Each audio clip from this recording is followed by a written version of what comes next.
हम सभी उगते सूर्य की पूजा करते हैं, लेकिन सूर्य के ढलने को अक्सर असफलता, कमजोरी, नकारात्मकता का प्रतीक हम मानने लगते हैं। जबकि पश्चिम में अस्त होता सूर्य उतना ही श्रद्धेय होता है जितना पूर्व में उदय होता सूर्य। दिशा बदलने से सूर्य देवता के लिए हमारा भाव नहीं बदलता।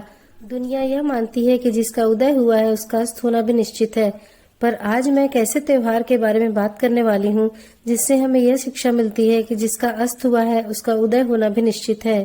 जी हाँ, मैं छठ महापर्व की बात कर रही हूँ। Hello everyone, welcome back to my channel. सबसे पहले आप सभी को छठ महापर्व की हार्दिक बधाइयाँ एवं शुभकामनाएं।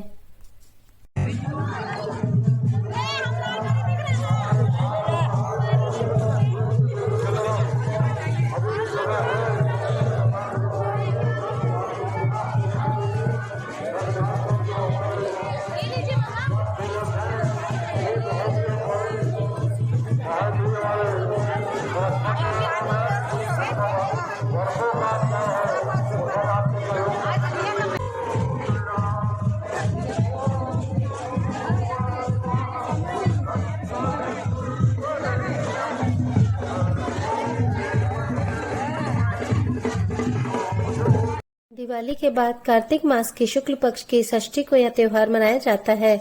इस कारण से छठ पूजा के नाम से जाना जाता है। सूर्य षष्ठी, छठ व्रत, छठी मैया की पूजा, रनबे माय पूजा और डाला छठ के नाम से भी इसे जाना जाता है। छठ पूजा भारत के कई राज्यों में मनाया जाने वाला त्योहार है। विशेष रूप से उत्तर भारत और बिहार में इसे मनाया जाता है। भारत के साथ साथ नेपाल में भी इसे मनाने की परंपरा है। आस्था का यह महापर्व भारत के सबसे कठिन माने जाने वाले त्योहारों में से एक है। सूर्य उपासना का यह सबसे बड़ा लोकप्रिय पर्व है जो कार्तिक मास की चतुर्थी से सप्तमी तक मनाया जाता है। 4 दिनों तक चलने वाले इस त्योहार में छठ माता एवं सूर्य देव के साथ साथ उनकी पत्नी उषा सुबह की पहली किरण एवं प्रत्युषा शाम की आखिरी किरण की अर्घ्य देकर उपासना की जाती है। इस त्योहार में बिना किसी भेदभाव के हर वर्ग की सहभागिता होती है। एक ही घाट पर गरीब और अमीर अर्घ्य देकर सूर्य देव की पूजा करते हैं।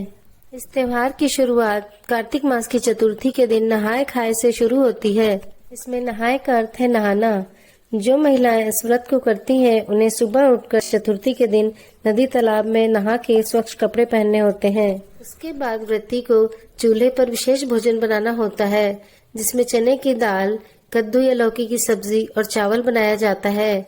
सेंधा नमक और घी का प्रयोग किया जाता है। मसाले एवं प्याज लहसुन का प्रयोग वर्जित है। चूल्हे में बने हुए इस विशेष भोजन को पहले गणेश जी और सूर्य देवता को भोग लगाया जाता है। उसके बाद व्रती द्वारा खाया जाता है। फिर बाद में घर के अन्य सदस्य खाते हैं। इसे ही नहाय खाए कहा जाता है। सात्विक भोजन करने के बाद व्रती इस दिन जमीन पर सोती है। बिस्तर पर सोना वर्जित है। इस व्रत के दौरान सात्विक जीवन व्यतीत करते हुए ब्रह्मचर्य का पालन करना होता है। नहाय खाए के दूसरे दिन पंचमी को खरना मनाया जाता है। खरना के दिन व्रती सूर्योदय से सूर्यास्त तक उपवास रखती हैं।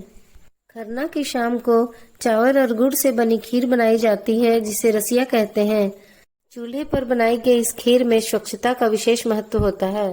शाम को इस खीर का भोग लगाकर व्रती प्रसाद ग्रहण करती है, फिर बाद में घर के अन्य सदस्यों को देती है। खरना का अर्थ शुद्धिकरण होता है। खरना के दिन उपवास रखकर व्रती तन और मन को शुद्ध और मजबूत बनाती है, ताकि अगले दिन 36 घंटे का निर्जला उपवास रख सकें। खरना की शाम को तरह तरह के सात्विक पकवान बनाए जाते हैं, लेकिन ठेकुआ का विशेष महत्व है। छठ पूजा ठेकुआ के बिना अधूरी मानी जाती है।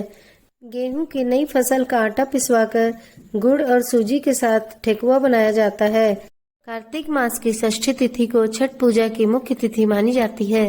इस दिन व्रती पूरे दिन निर्जला उपवास करके शाम को पूरी श्रद्धा के साथ पूजा की तैयारी करती हैं। बांस की टोकरी या सूप में अर्घ्य देने के लिए सूप सजाया जाता है।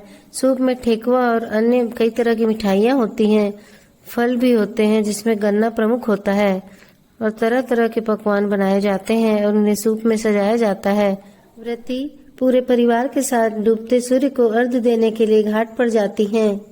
फल, मिठाइयाँ एवं अन्य सामानों से सजे हुए सूप को व्रती अपने दोनों हाथों में लेकर नदी या तालाब में खड़े होकर अस्त होते हुए सूर्य एवं छठी माता को परिक्रमा करते हुए अर्घ्य देती हैं। कार्तिक मास की सप्तमी को छठ पूजा का अंतिम दिन माना जाता है। इस दिन सूर्योदय के समय अर्घ्य देने की परंपरा है। अंतिम दिन व्रती सूर्योदय के पहले छठ घाट पर पहुंच जाती हैं। धूप में पूजन सामग्री एवं जल से भरा कलश लेकर उगते हुए सूर्य को अर्घ्य दिया जाता है। अर्घ्य देने के पश्चात 36 घंटे का निर्जला व्रत संपन्न होता है। पारण से पहले बड़े बुजुर्गों का आशीर्वाद लिया जाता है एवं छठ पूजा में चढ़ाया हुआ प्रसाद सबको बांटा जाता है। इसके बाद स्वयं प्रसाद ग्रहण करके पारण किया जाता है। छठी मैया को सूर्य देव की बहन, परमपिता ब्रह्मा की मानस पुत्री एवं संतान प्राप्ति की देवी माना जाता है। ऐसा माना जाता है कि छठी माता की पूजा करने से संतान की प्राप्ति होती है, संतान निरोगी एवं दीर्घायु होती है। छठ पूजा में सिंदूर नाक से लेकर माथे तक लगाया जाता है, जिससे पति एवं पुत्र को लंबी आयु प्राप्त होती है एवं यश, कीर्ति और मान सम्मान में वृद्धि होती है और जीवन में खुशहाली आती है। बहुत कम लोग इस बात को जानते हैं कि छठ पर्व साल में एक बार नहीं बल्कि 2 बार मनाया जाता है। पहला दिवाली के कुछ दिनों बाद कार्तिक माह के शुक्ल पक्ष की षष्ठी को और दूसरा होली के कुछ दिनों बाद चैत्र शुक्ल षष्ठी को मनाया जाता है। सृष्टि की साधना के इस महापर्व में प्रकृति से समन्वय का संदेश है। इस व्रत के दौरान तन और मन को साफ करना होता है, जिससे क्रोध, ईर्ष्या, नकारात्मक भावनाएं कम हो जाती हैं। एनर्जी लेवल बढ़ता है।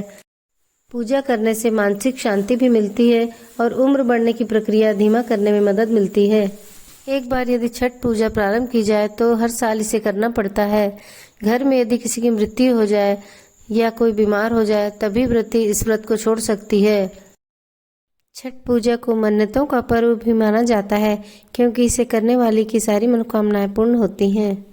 इस पूजा में किसी पुजारी की आवश्यकता नहीं होती। छठ पूजा महिलाओं के साथ साथ पुरुष भी करते हैं। ऐसा माना जाता है कि छठ पर्व मनाने की शुरुआत महाभारत काल से हुई। सूर्य पुत्र दानवीर कर्ण सूर्य देवता के परम भक्त थे। वे घंटों पानी में रहकर सूर्य देव की उपासना करते थे एवं उन्हें अर्घ्य देते थे। क्या आपके घर में भी छठ पर्व मनाने की परंपरा है? कमेंट बॉक्स में जरूर शेयर कीजिएगा। यदि आपको छठ पर्व से जुड़ी ये जानकारियाँ पसंद आई हों तो लाइक जरूर कीजिएगा। आपके एक लाइक से मुझे मोटिवेशन मिलता है।